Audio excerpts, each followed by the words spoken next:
All right, so let's dig in here. CAN is congruent to YDN. So CN is going to be congruent to YN. So CN is going to be congruent to YN. So we're going to set those two equal to each other. So I got x plus 11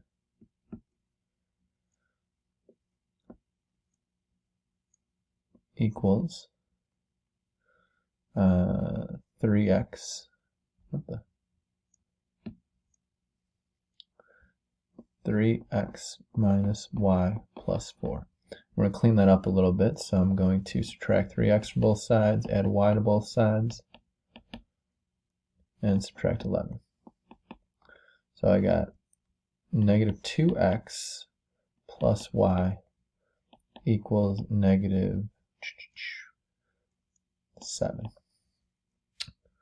That's going to be one of my equations. Here's my other equation coming in hot. These two angles are vertical angles, so I can go ahead and set those two equal to each other. So I got 2x plus 4y plus 6 equals x plus y plus 13. Go ahead, clean that up a little bit, subtract x, subtract y, subtract 6.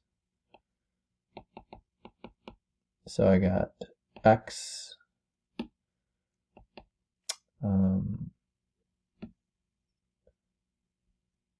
plus 3y equals 7 as well. Okay, so I got x plus 3y equals 7 and negative 2x plus y equals negative 7. So what I'm going to do is I'm going to do this by elimination. So I'm going to, or sorry, substitution. I'm going to subtract 3y from both sides. And I got x equals 7 minus 3y. So I'm going to take this, I'm going to plug it in to here.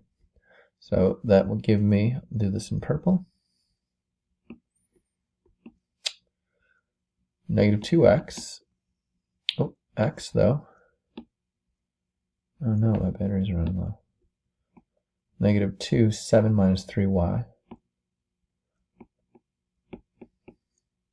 plus y equals negative 7.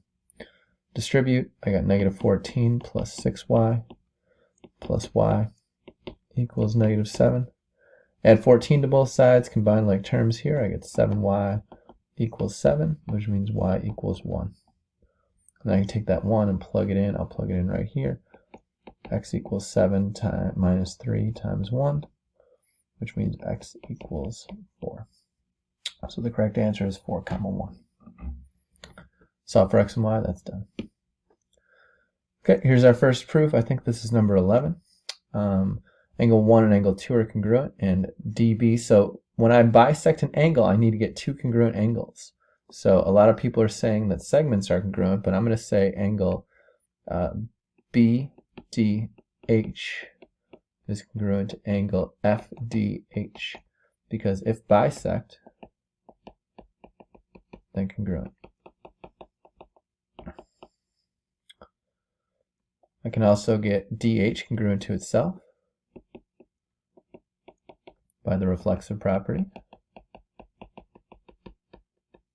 And now I can finally say that triangle BDH is congruent to triangle FDH by the side is included. It's angle side angle. Boom. Oop, I'm just kind of cutting that off a little bit. Let me stretch that out. That looks good. Let's move it right there, perhaps. There you go. So a lot of people are saying like this is congruent to this because it bisect then congruent. Untrue, right? If I bisect an angle, I get two congruent angles. Same thing here. These two are not congruent because I'm not bisecting a side or anything like that. Untrue, untrue.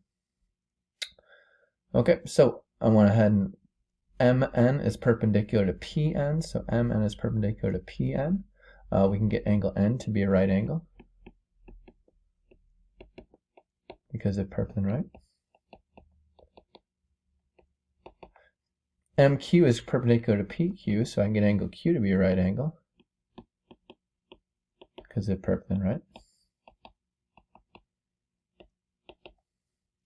So since they're both right, I can get angle N congruent to angle Q, because if right, then congruent.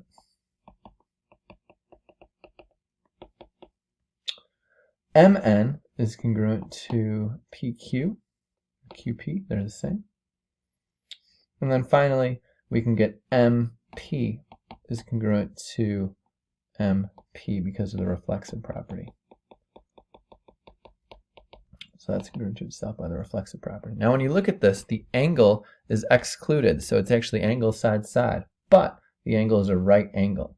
And since the angle is a right angle, we can go ahead and say that these two triangles are congruent by hypotenuse leg. Right? If we have the excluded angle, but the angle is a right angle, that's going to be hypotenuse leg. That one's finished. MP is the midpoint of LO. So LO, I can get these two congruent to each other. MP bisects LO, excuse me. So I can get LN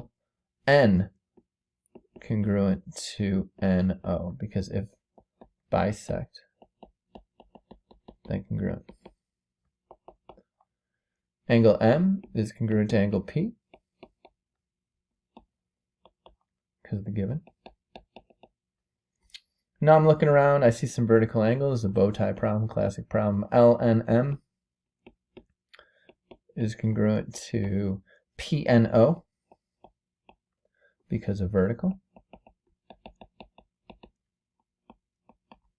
And now I can get the two triangles congruent. If you look, the side is excluded, so this is angle, angle, side. MNL is congruent to triangle PNO because of angle, angle, side. Cool. I think we got one more. Yep. All right, here we go. This is the tough one, I guess. So AC is perpendicular to BD, given. C is the midpoint of BD, given. So perpendicular, I can get angle ACB and ACD to be right, because they're perp and right.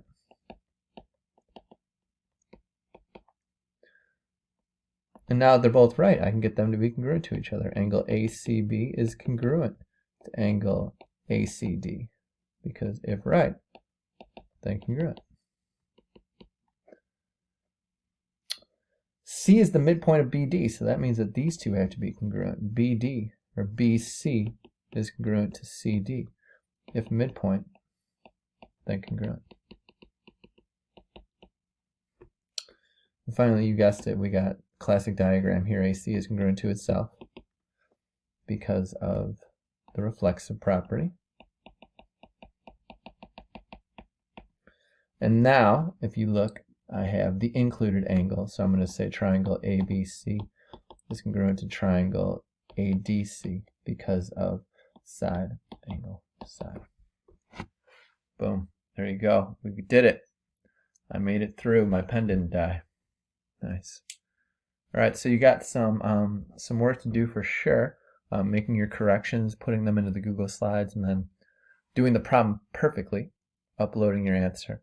And then remember, you should be saying, I used to think, but now I know. All right, peace.